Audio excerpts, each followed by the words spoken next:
요즘 엄마들 아이들은 참으로 많이 바쁘고 열심히입니다. 엄마 뱃속부터 책과 클래식 음악을 듣고 5살이 되면 평판이 좋은 유치원에 들어가기 위해 추첨 경쟁이 시작되고 6살이 되면 영어 유치원에 하나씩 옮기기 시작합니다.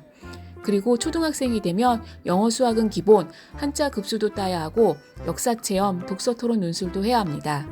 또 팀을 꾸려 천문대에 별도 보러 가기도 합니다. 수영 정도는 생존에 필요한 부분이니 필수로 배워야 한다고 합니다. 그리고 또 악기 하나 정도는 다룰 줄 알아야 한다고 합니다. 무슨 아이를 그렇게까지 시키느냐란 생각이 들어 난 그렇게 하지 않을 것이다 라고 생각해 보지만 불안한 마음은 좀처럼 떨쳐지지가 않습니다. 그렇게 모든 아이들이 열심히 공부를 해서 좋은 대학에 가는 것이 유일한 목표가 되고 성공한 듯 보이는 상위 1% 좋은 대학에 가서도 또다시 대기업 입사를 위해 열심히 또 달립니다. 그것이 성공이라 배웠습니다. 그 틀을 벗어나게 되면 잘못된 길이라 하였습니다. 공부로 상위 1%가 되기 위해 엄청난 에너지를 쏟아부었지만 그것을 누린 사람은 단 1%일 뿐 나머지 99%는 좌절감을 맛보게 됩니다. 나는 무엇을 하고 싶고 무엇을 하며 살고 싶은지, 나는 어떤 것을 할 때 가장 행복한지에 대해 제대로 생각하고 고민해 볼 시간이 별로 없었던 것 같습니다.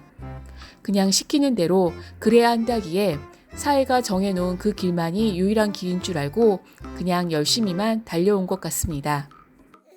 그렇게 해서 결국 좋은 대학, 대기업에 취직하는데 생각만큼 잘 사라지지 않다는 것을 조금씩 알게 되면서 허무함이 밀려오기도 합니다. 그제서야 깨닫는 사람도 있고 그렇다 하더라도 그냥 살아가는 사람들도 있습니다. 저도 퇴사를 하고 나서야 비로소 내 삶에 대해 생각이란 것을 할 기회가 생겼습니다. 누군가 정해놓은 방법이 아닌 내가 살아가야 할 방법에 대해 열심히 찾기 시작하였습니다. 카페를 차리는 것이 좋을까? 라는 생각에 프랜차이즈 홈페이지를 돌아다니며 초기 투자 비용을 뽑아보기도 했고 아이케어 하면서 할 수 있는 일을 찾아야 했기에 아파트 게시판에 등하원 도우미 모집글에 냉큼 전화를 걸어 해보겠다고 지원을 하기도 했고 어린이집 보조교사가 시간적 여유가 있을 것 같아 자격증 공부도 해보았습니다. 이렇게 몇 년 동안 여러 시행착오를 겪다 보니 이제는 답을 좀 찾은 것 같습니다. 그동안 나를 가로막았던 것은 내가 가지게 된 편견 때문이었습니다. 내가 어떻게 그걸 해? 라는 내 생각입니다.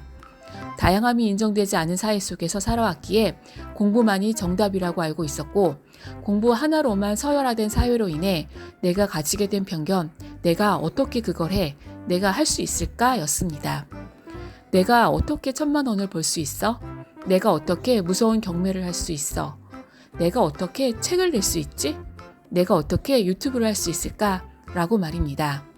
저는 지금 그동안 나를 가로막았던 두껍게 자리 잡은 편견의 벽을 깨부수고 있는 중입니다. 3, 40년 동안 함께 살아왔기에 좀처럼 떨쳐내기가 쉽지만은 않습니다. 하지만 경제적, 시간적 자유를 원한다면 이 편견을 깨는 것이 우선이란 생각이 들었습니다. 누군가가 했다면 나도 충분히 잘해낼 수 있다라고 말입니다. 저와 여러분 모두 올 한 해는 이런 나에 대해 가지고 있던 편견들을 깨버리고 경제적, 시간적 자유에 한 발 더 가까이 갈 수 있기를 희망해 봅니다.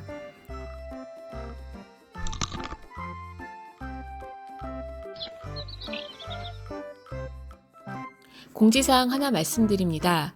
경매는 무섭고 어려운 것이고 오랜 기간 공부해야 하고 고가다라는 편견을 깨보려고 합니다.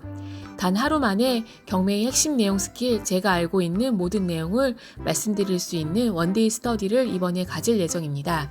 영상 및 설명란에 링크를 걸어두었으니 필요하신 분은 참고해 보시기 바랍니다. 귀한 시간 오늘도 끝까지 들어주셔서 정말 감사합니다. 어제보다 더 행복한 오늘 되시기 바랍니다. 다음에 또 뵙겠습니다.